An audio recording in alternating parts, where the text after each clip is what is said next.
Port Voyageurs, une nouvelle façon de voyager.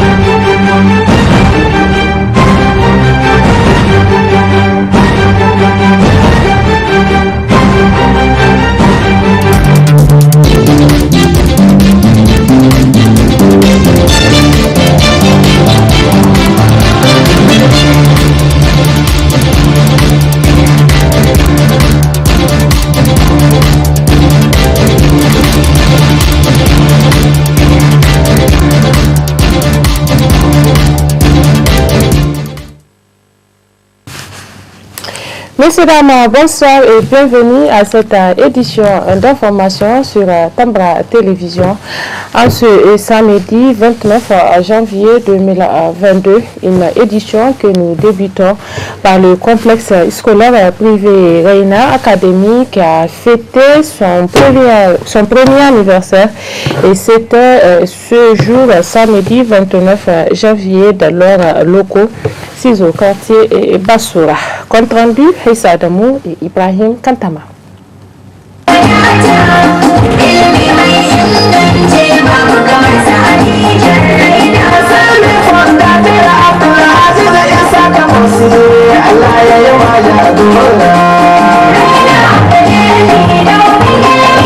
Ce symbole fort d'aujourd'hui qui accompagne cette cérémonie riche en couleurs marque le tout premier anniversaire du complexe scolaire privé Reina Academy devant parents, amis, connaissances, enseignants et élèves. Monsieur Abdulaziz Issaka Mossi, fondateur de Reina Academy, a exprimé toute sa gratitude. En tant que fondateur de Reina Academy, je tiens d'abord à vous remercier d'avoir honoré de votre présence à cette auguste cérémonie. Il y a exactement un an, Reina Academy était portée sous le fond Batsimo et ouvrait ses portes aux enfants et aux jeunes désirés d'accéder au savoir. Dans un environnement académique marqué par une rude concurrence et une bataille pour l'excellence, s'impose parmi les établissements scolaires qui sont bâtis une certaine réputation tenue de la gagueur. Mais notre ambition et à la fois qui l'accompagnait de hisser l'établissement à un rang enviable nous ont permis de relever ces défis. Après une année d'existence, ce temple de savoir a vu croître ses effectifs et a obtenu des résultats académiques appréciables qui laissent augurer les lendemains meilleurs. Je profite donc de cette occasion pour adresser mes sincères remerciements à l'ensemble du corps enseignant ainsi qu'au personnel administratif qui ont œuvré pour poser le fondement de cette institution. Mes remerciements vont également à l'endroit des parents d'élèves qui nous ont placé leur confiance en nous et en faisant le choix de notre école pour la formation de leurs enfants. Leur contribution a été déterminante dans le succès que nous avons engrangé. C'est le lieu de leur exhorter à avoir foi en nous et à nous appuyer pour que nous gagnions ensemble le combat contre l'ignorance. Prenant la parole aussi à cette occasion, le proviseur n'a pas manqué de passer en revue les réalisations du complexe scolaire privé Reina Academy malgré la rude concurrence. Reina Academy se compose de la crèche, du jardin, le primaire, le collège, le lycée, l'institut de formation professionnelle et l'institut privé de santé. Comme le dit-on, le début de toute chose est difficile.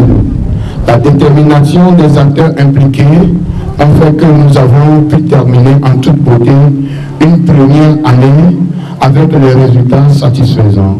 Je cite, au BPC 66,66%, au CRPD 100%, au bac A 38,46%, au bac D, 28%, et au BTS, 100%, et ceci grâce aux efforts conjugués des uns et des autres.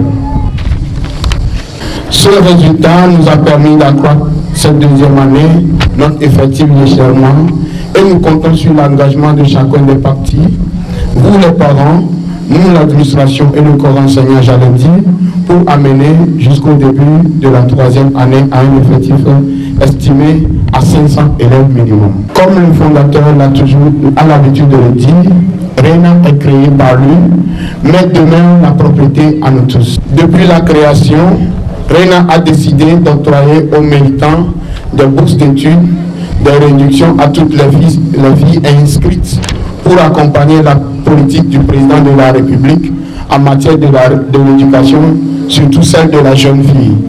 Les réductions aux enfants de FDS pour des raisons de parrainage de la scolarisation des enfants de soldats ayant succombé sur les champs de bataille pour la sécurité des populations. Tenez-vous bien, la société juste est toujours à l'œuvre pour faire fonctionner tous les secteurs de son programme afin de pallier au chômage en créant des emplois, surtout aux meilleurs élèves sortis de RENA Academy après la formation.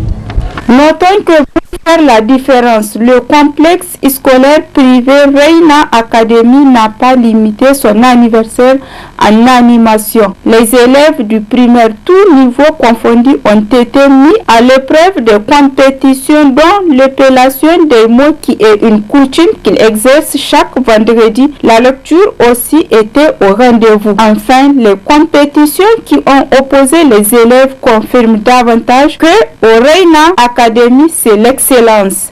Selon un adage, Ganiya Koriji.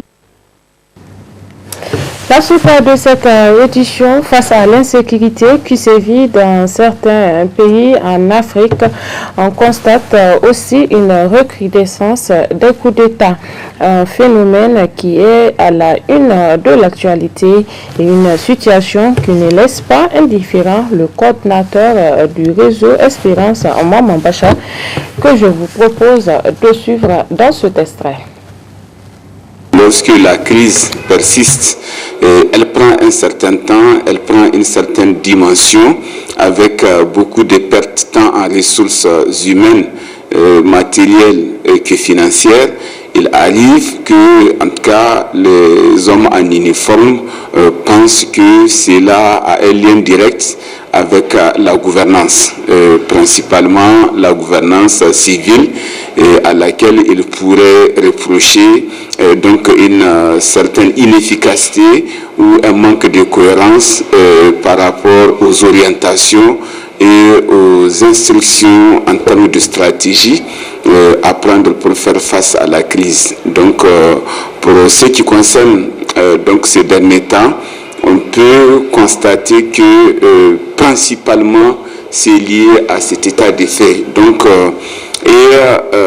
très souvent, ils se disent que bon, en liant donc le pouvoir de décision et le pouvoir opérationnel sur le terrain, ils auront un peu plus d'efficacité parce que ils pourraient reprocher donc aux dirigeants civils de ne pas pouvoir suffisamment prendre conscience donc de l'ampleur de la situation au point de pouvoir assurer une coordination beaucoup plus pertinente. Bon, à tout cela s'ajoute maintenant l'intrusion donc de forces étrangères donc dans la gestion de la crise qui rend souvent les questions très difficiles à être perçues par notamment les forces nationales qui souvent ne parviennent pas à saisir véritablement les éléments nécessaires leur permettant d'agir avec beaucoup plus d'autorité, beaucoup plus d'autonomie et en toute souveraineté. Le syndicat national des agents contractuels et fonctionnaires de l'éducation de base SINASEP était en assemblée générale à l'Académie des arts martiaux de Niamey. Objectif, informer les militants et militantes de la situation actuelle. Ramat Oumarou, Abdulraouf Dayabou, précision.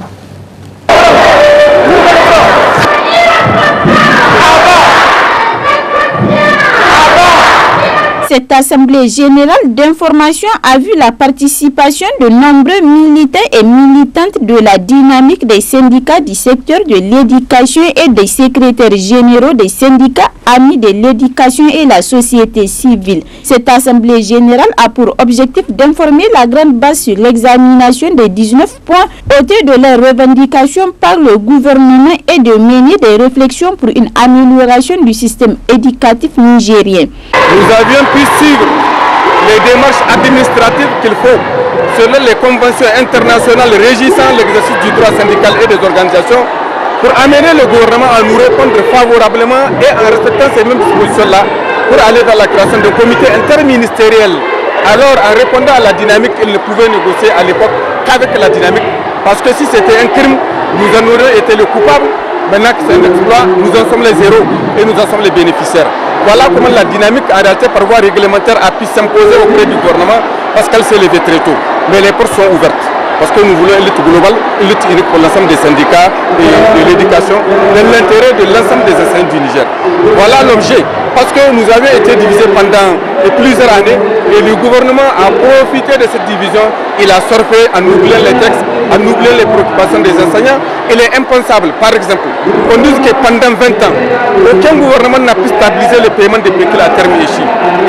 Si nous étions juste des soldats, ça n'aurait pas duré plus de 2 mois. C'est pourquoi nous pensons que c'est de la négligence. Quelque part, c'est même une sorte de mépris du politique envers les enseignants. Et nous avons décidé, à travers ce comité interministériel de négociation, d'aller vers, à pas pressant, parce que nos problèmes sont énormes. Le secteur de l'éducation est en retard de 4 ans en ce qui concerne la carrière par rapport aux autres secteurs. Quelle est cette injustice? Nous ne pouvons pas la comprendre, nous ne pouvons pas la gober. Le recrutement, ça fait 8 ans qu'il n'y a pas eu de recrutement à la fonction des enseignants contractuels. Nous avons 6500 enseignants par la faute de l'administration qui ont dépassé l'âge d'être recrutés à la fonction. Certains ont 63 ans.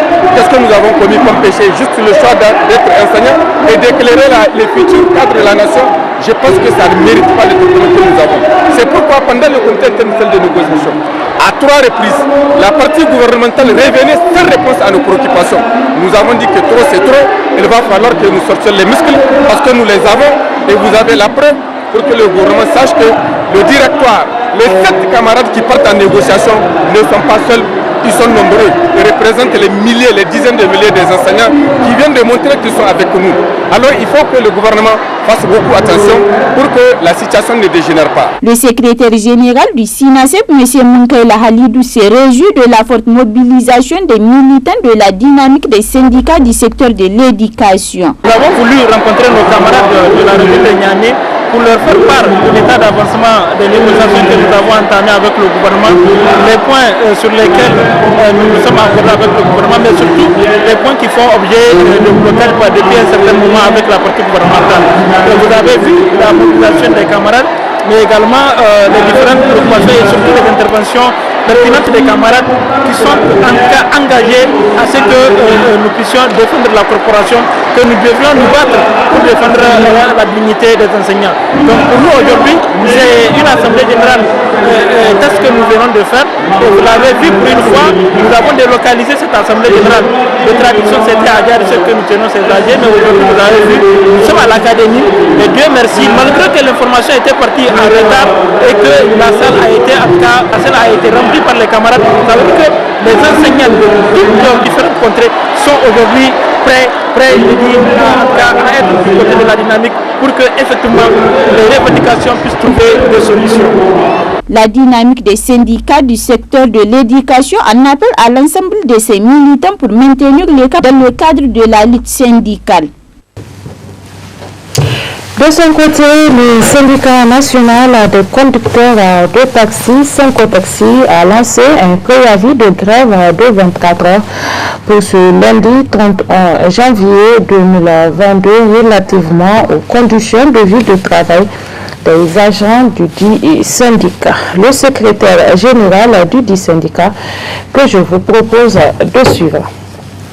Il en est de notre devoir ici au niveau du syndicat quand ça ne va pas du tout dans le secteur du transport. Parce que maintenant, trop, ça ne va pas.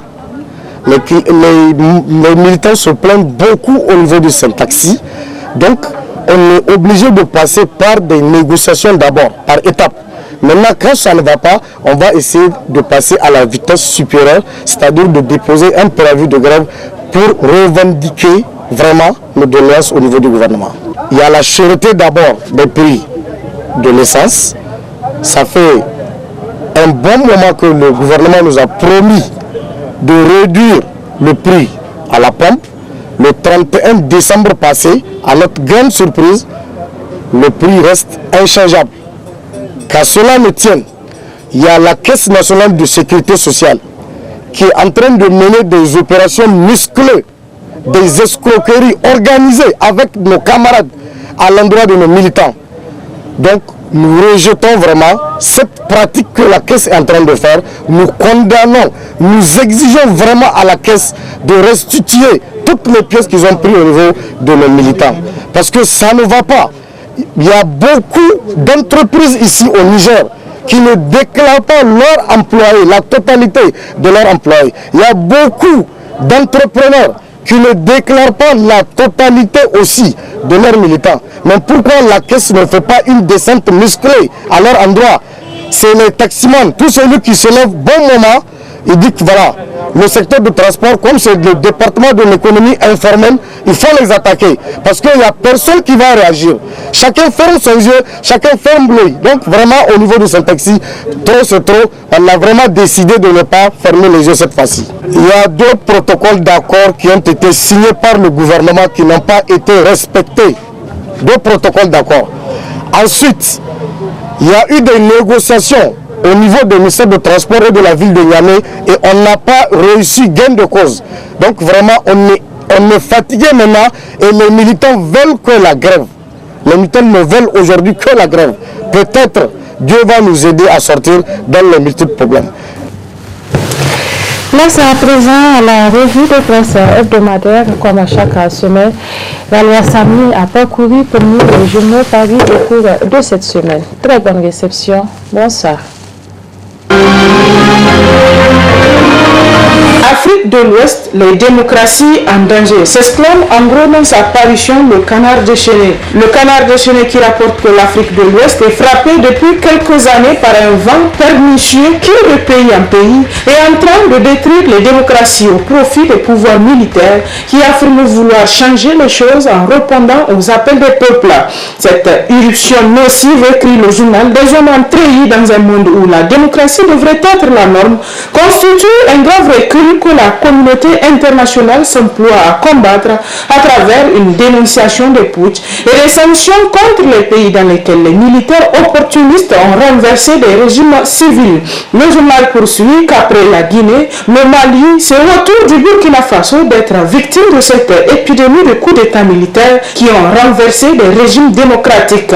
Le prétexte varie selon les pays. Ainsi, si en Guinée c'est plutôt la malgouvernance qui est avancée par les hommes trahis pour expliquer leurs actions. Au Burkina Faso, le journal explique que c'est la situation sécuritaire qui est mise en avant pour faire croire à un quelconque bien fondé du renversement du régime démocratique. Un argument qui, selon le journal, tombe de facto de lui-même quand on sait que les mêmes militaires qui avancent un manque de moyens pour combattre le terrorisme déploient une armada guerrière contre les régimes civils qu'ils arrivent à renverser sans coup férir. Comment combattre cet opportunisme militaire, s'interroge le journal pour qui c'est la question que d'aucuns se posent aujourd'hui au vu de la forte propension des militaires à vouloir réinstaller un ordre que l'on pensait à jamais révolu et qui revient de façon insidieuse. Il est vrai l'assentiment d'une partie de la population intoxiquée par une campagne effrénée menée sur les réseaux sociaux par les populistes, souvent à la solde de certaines puissances, Russie, Chine, Iran, etc.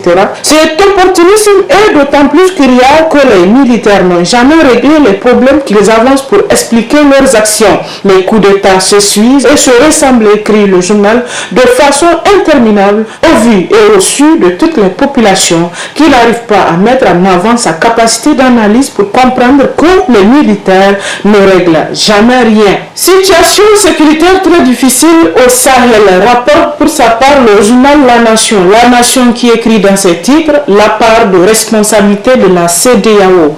Les sanctions prises par la communauté économique des États de l'Afrique de l'Ouest, CEDEAO, à l'encontre du Mali ont suscité selon le journal beaucoup de colère au sein de l'opinion du dit espace et même au-delà. Pourtant, il n'y a aucunement pas de démesure dans la décision prise par les chefs d'État ouest-africains dès lors qu'il s'agit de contrecarrer toute velléité de remise en cause de l'acquis démocratique à même de produire un effet domino. Pourtant, la CEDEAO n'est pas exempte de toute critique dans l'avènement de la situation malheureuse actuelle que vit trois de ses membres, à savoir le Niger, le Mali et le Burkina Faso. Le journal écrit que la CEDEAO, officie de la France-Afrique, dixit les profondeurs de l'organisation ouest-africaine. Cette critique n'est étalée sur aucune preuve. Disons, il n'y a aucun argument scientifique pour la soutenir. Au contraire, le journal estime qu'on trouvera à rétorquer parmi les trois poids lourds de la CEDEAO, à savoir le Nigeria et le Ghana, pays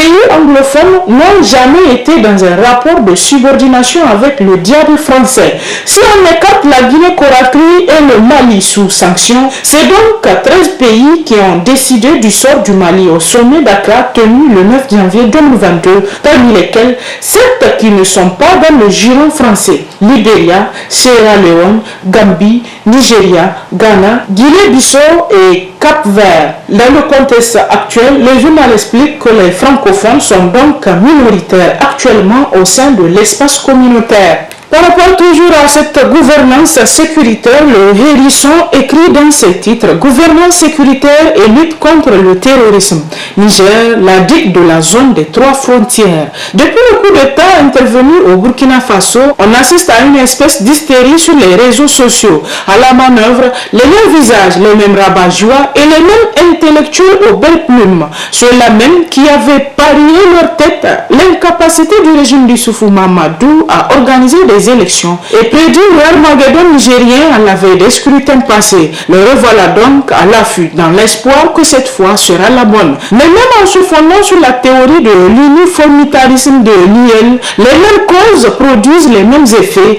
Allusion faite au contexte sécuritaire bien sûr. Le Niger n'a de commun avec ses voisins burkinabés et maliens que la zone dite des trois frontières où essaiment les groupes terroristes et autres trafiquants de tout acabit. Le journal écrit qu'ici, 3/4 du territoire ne sont pas entre les mains des terroristes. Ici, en dépit des menaces de tous les côtés, des deuils et des pertes subies, aucune portion des 1267 km² n'est tombée entre les mains de l'ennemi. Ici, aucun élément des forces de défense et de sécurité n'est tombé au champ d'honneur le ventre vide. Ici, le président du Niger, Mohamed Bazoum, a hérité de son prédécesseur Issoufou Mamadou d'une gouvernance sécuritaire acceptable. Selon plusieurs experts en la matière, le Niger reste le maillon fort de la chaîne sécuritaire dans la zone dite des trois frontières. Cela est attesté, nous apprend le journal, par la création dans chacun de ces 63 départements d'au moins une patrouille de forces de défense et de sécurité équipée avec une dotation mensuelle en carburant capable d'une réaction de riposte rapide.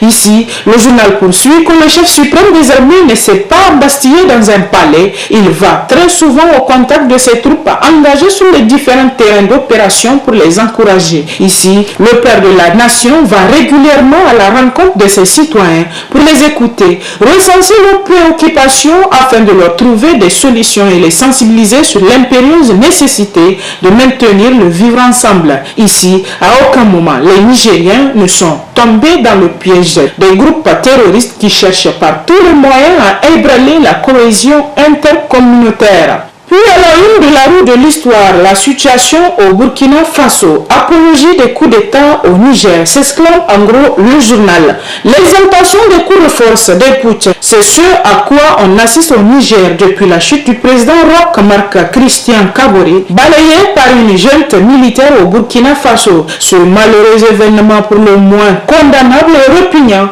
a délié plus que jamais certaines langues dans les milieux politiques et de la société civile. Les visages se découvrent et les souhaits ouvertement exprimés sans retenue et sans gants sur les réseaux sociaux. Depuis le précédent mandat du président Issoufou Mahamadou, certains de nos compatriotes caressaient ce rêve avec la révolution qui a emporté le président burkinabé Blaise Compaoré et celle du M5 au Mali qui a considérablement affaibli le pouvoir d'Ibrahim Boubacar Keïta, écrit toujours le journal qui renchérit. Ce rêve nauséabond et cauchemardesque de négation de l'ordre démocratique s'était révélé à travers plusieurs déclarations des partis politiques de l'opposition et de certaines organisations de la société civile nigérienne qui appelaient quasiment à l'insurrection à l'image de la révolution burkinabé ou des soulèvements populaires du Mali. Les populations nigériennes n'ont guère cédé à ces chants de sirène et le régime a tenu offrant l'opportunité et la fierté aux Nigériens de vivre leur première alternance démocratique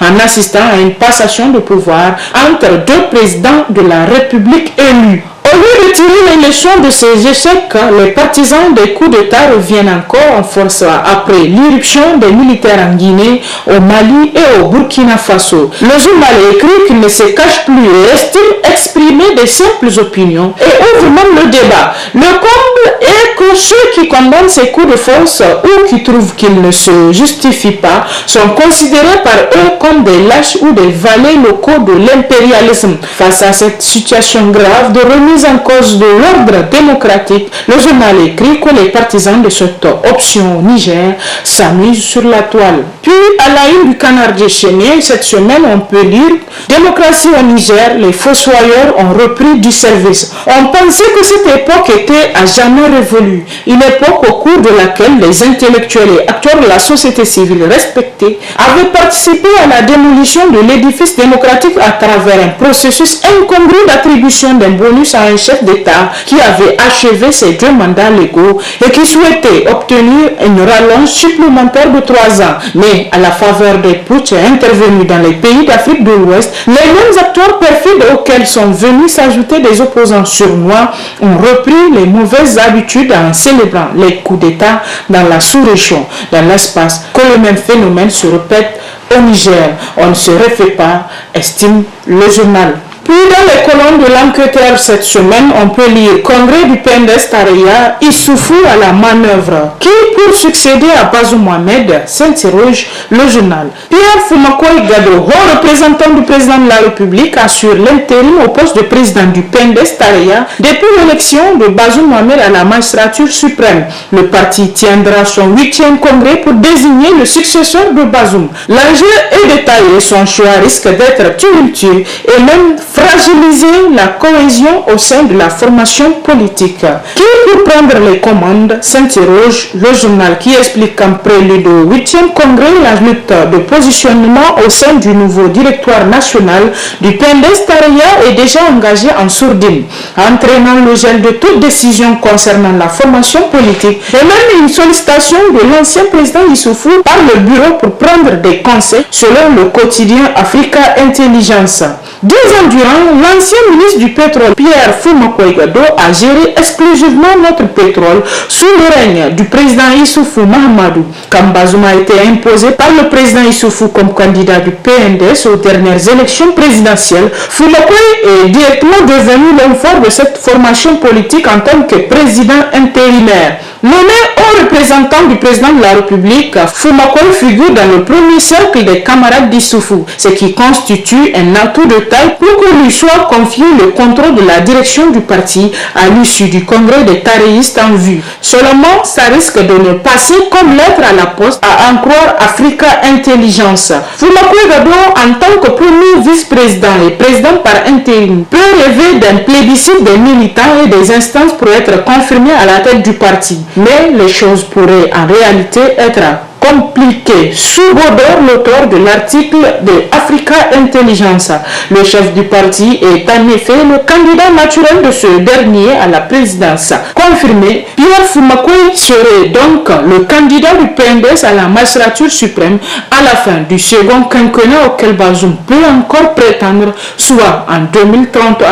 Tout juste élu, Bazoum n'est pas prêt à déjà désigner un dauphin, pense-t-il. Du reste, au sein du parti existe des cadres comme Massaoudou Assoumi par exemple qui ont de tout temps été en ligne de front dans la lutte du parti pour la quête du pouvoir par le PNDS Tareya. Ceux-ci nourrissent selon le journal aussi des ambitions. Massaoudou l'a déjà manifesté en se positionnant contre Bazoum à l'occasion de la désignation du candidat du parti lors des dernières élections présidentielles, ce qui lui a valu d'ailleurs une sanction, limogé du gouvernement pendant un bon moment avant de bénéficier d'un retour en grâce. Quant au journal Le Sens de l'Histoire, il s'est intéressé à la tournée du président Bazoum à l'intérieur du pays. Le président Bazoum en tournée dans les localités agressées par les terroristes. Pour Bazoum, près des cœurs, près des yeux, écrit dans ce titre, le journal. Pour reconforter les Nigériens, le président Bazoum ne se laisse pas compter. Les terroristes et autres soi-disant islamistes ont endeuillé plusieurs dizaines de localités sur tout le territoire national du Niger. Les assassins militants de Boko Haram endeuillent les populations de la région administrative de Difa. Depuis l'an 2013, les terroristes et autres islamistes sèment la désolation dans toute la zone ouest du Niger, limitrophe du Burkina Faso et du Mali. Dans plusieurs autres zones des régions de Zender, Maradi, Dosso, Tawa et Agadez, des bandits armés organisés ne cessent de troubler le sommeil des paisibles populations du Niger. Si on fait le décompte des populations meurtries et endeuillées du Niger, on en dénombrera des milliers. Face à cette désolante situation, le président de la République du Niger ne cesse de visiter les camps, villages et campements des populations particulièrement agressées pour leur apporter si possible le réconfort nécessaire. Il a créé, selon le journal, les conditions du retour de certains exilés dans leur terroir, débarrassés désormais des forces du mal. Il a aidé et fait aider ceux qui ont perdu leurs biens, meubles et immeubles. Reçoit régulièrement des comptes rendus sur des situations de toutes les contrées agressées et meurtries du pays. Le président Bazoum a fini par agir vis-à-vis de toutes ces violences conformément à une de ses propres philosophies, à savoir près des cœurs, près des yeux. Fidèle à ces principes, le président Bazoum a, selon le journal, sillonné des zones de la région de Difa, meurtries et hantées par des agresseurs, et celle de Tilaberi, dévastée par d'autres agresseurs encore. En ce milieu du mois de janvier 2022, le voilà qui quitte son palais et la résidence présidentielle à Niamey pour se rendre dans la région de Tawa, pour se rendre compte de lui-même de l'immensité des dégâts perpétrés par des malfaiteurs et aussi écouter les populations des zones menacées et leur apporter réconfort. Et c'est l'essentiel de l'actualité à travers les journaux cette semaine. Très bonne lecture et à la semaine prochaine, Inch'Allah.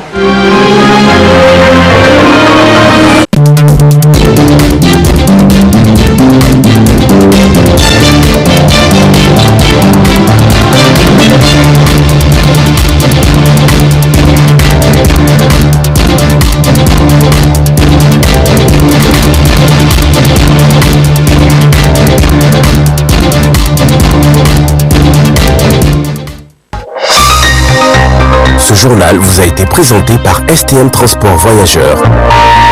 Une nouvelle façon de voyager.